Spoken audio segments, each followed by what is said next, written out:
आज की इस उत्सव भरी सभा की अध्यक्षता कर रहे लाल बहादुर यादव जी, प्रियांशु यादव जी, बहुत दिनों के बाद आज मुलाकात हुई है। या कहें कि एक गंभीर बीमारी के बाद कहीं सामना हुआ।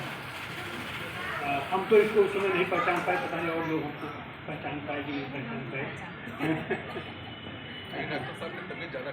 और माननीय हमारे आदरणीय मंच और हमारे साथी, आज पूरे देश में 14 अप्रैल को अम्बेडकर जयंती को एक उत्सव के रूप में हम लोग मना रहे हैं। और उसमें खास करके जिस अम्बेडकर को लोगों ने बांध रखा था, एक दायरे विशेष में बांध रखा था, एक जाति विशेष का नेता बना करके उनको उपयोग करते रहे थे, उसको माननीय अखिलेश यादव जी ने उत्सव का रूप दे दिया कि नहीं, अम्बेडकर कोई व्यक्ति नहीं है, अम्बेडकर किसी समुदाय के व्यक्ति नहीं है, अम्बेडकर किसी जात के व्यक्ति नहीं है, अम्बेडकर एक विचार है, अम्बेडकर एक समाज संरचना का और खास करके समतावादी समाज के निर्माण का आधारशिला है।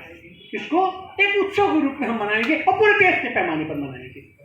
पर यह है कि हमारी पार्टी समाजवादी पार्टी अभी राष्ट्रीय पार्टी तो नहीं है, तो हम ये तो नहीं कहेंगे कि ये राष्ट्रीय स्तर पर उस तरीके से होगा, लेकिन देश व्यापी हमारी जितनी भी शाखाएं हैं, और हमने आह्वान किया है अपने सारे साथियों का, सारे सहयोगी दलों का कि अम्बेडकर जयंती को एक उत्सव के रूप में मनाइए।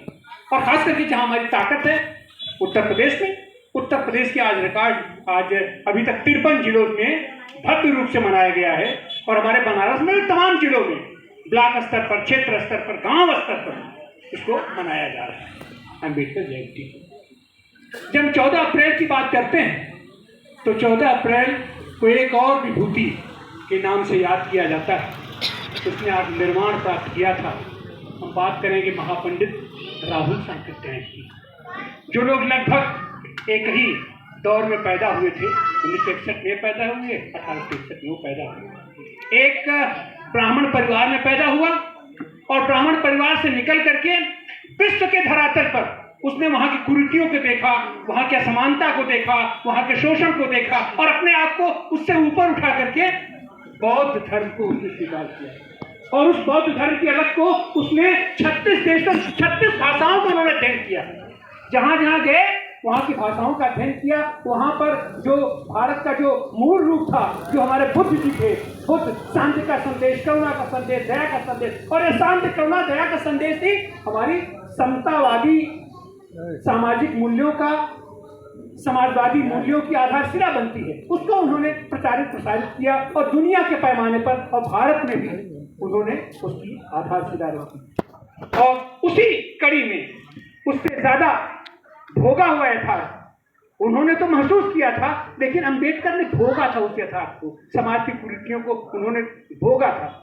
और जब हम अम्बेडकर का नाम लेते हैं और उस जिस जगह से उठकर जिस आधारशिला पर उन्होंने एक समाजवादी संकल्पना की अवधारणा रखा, वो जब हम देश के पैमाने पर करेंगे तो त्रिकोण बनता है। 3 व्यक्तियों से वो त्रिकोण बनता है।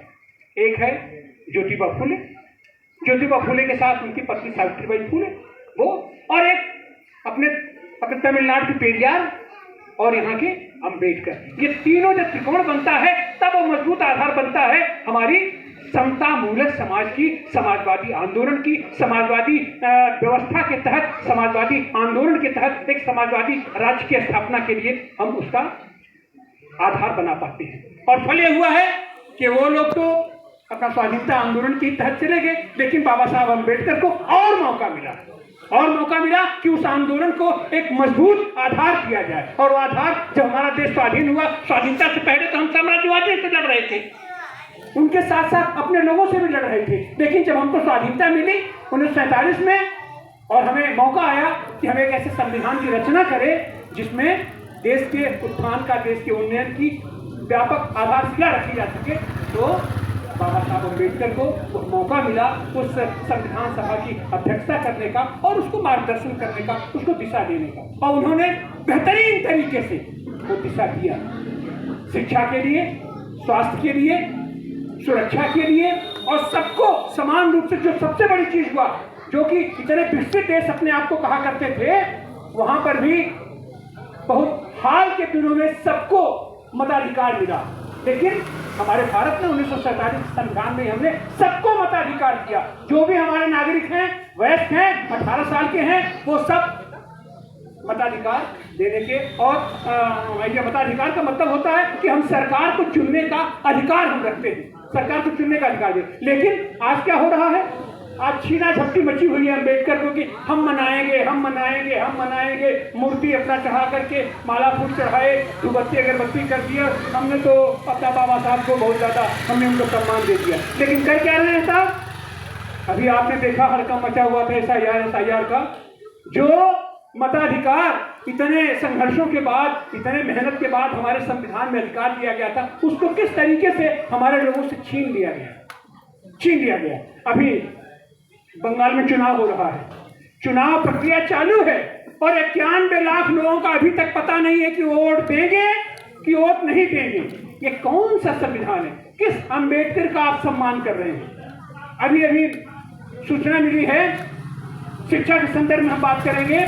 बिहार के अररिया से 167 बच्चे लेकर के उनके उस्ताद, उनकी टीचर उसको ले जा रहे थे बेहतर शिक्षा के लिए, ये लातूर ले जाते थे। बाकायदा उनका रिजर्वेशन था ट्रेन में, और उनको लाकर के कटनी में उतार लिया गया, और 11 तारीख से वो 167 बच्चों को रोका गया है। एक तरीके से जेल में उनको रखा गया है। बात सच्चे, उनके माता पिता कह रहे हैं, उनके गार्जियन कह रहे हैं, सब लोग कह रहे हैं कि नहीं ठीक है, हमने उसको भेजा है, बेहतर शिक्षा के लिए भेजा है। आप जब शिक्षा अपने यहाँ, तो आप शिक्षा दे नहीं पा रहे हो, और अगर कोई उनकी बेहतर शिक्षा देने के लिए ले जा रहा है कहीं, तो आप उनको आतंकवादी और मानव तस्करी का आरोप उनके ऊपर लगा है।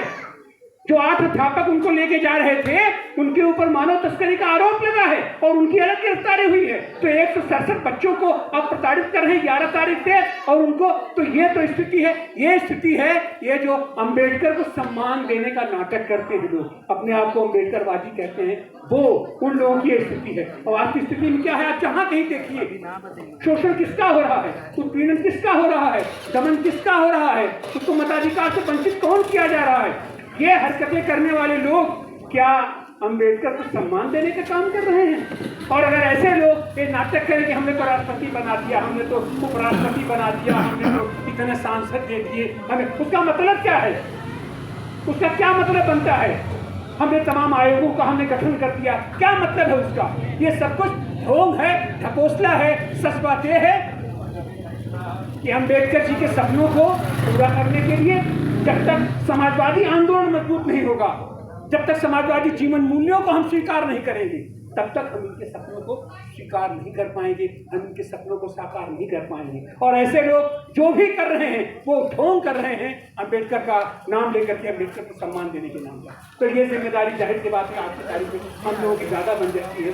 दुनिया के पैमाने पर देश के सबसे बड़ी पंचायत में हमने 3रे नंबर पर हमको दुनिया की, अपने देश की जनता ने पहुंचाया है, और उसमें हम शुक्रगुजार हैं अपने उत्तर प्रदेश की कि उन्होंने हमको इतनी ताकत दी है।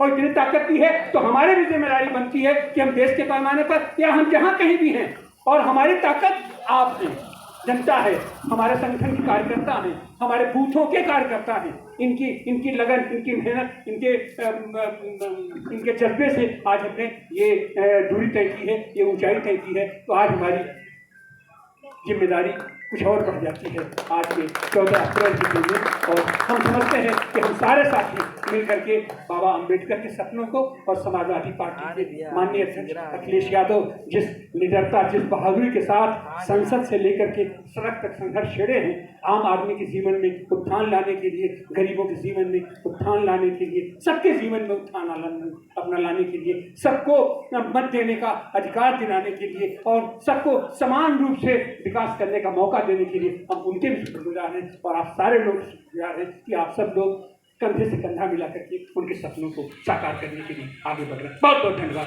बहुत बहुत।